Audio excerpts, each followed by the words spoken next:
Justin. Me again. Sorry to bother you, it's just that my first flight was canceled, my second flight is delayed. This is a normal experience now at our federal airports, with our federal airlines.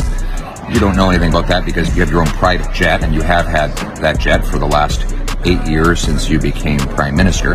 You say you're not responsible for any of these federal problems that your government regulates. You're not responsible, you say, for the 30,000 people who've made complaints about airlines to your federal transportation agency, but who have not got rulings on those complaints. You're not responsible for any of the federal management of these federal assets, and you say that you're pretty much not responsible for anything under your government's watch. You say you're not responsible for the financial and monetary policy that you've led, which has given us 40-year highs in inflation.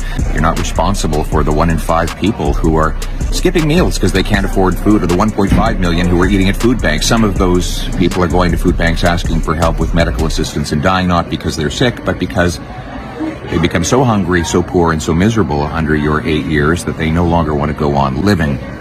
Speaking of people dying, you say you're not responsible for the 32% increase in violent crime and the 92% increase in gang killings that have happened since you took over our federal criminal justice system. You say you're not responsible for the 30,000 people who've died of drug overdoses since you became Prime Minister and began liberalizing drugs, giving out free drugs, free narcotics, and most recently signed a deal to allow British Columbia to legalize crack, heroin, and other deadly drugs that are killing our people. You say you're not responsible for our borders, as we have tens of thousands of people walking illegally across the border, a problem we did not have before you were Prime Minister, but you say you're not responsible for borders, even though border protection is one of the core responsibilities of any federal government.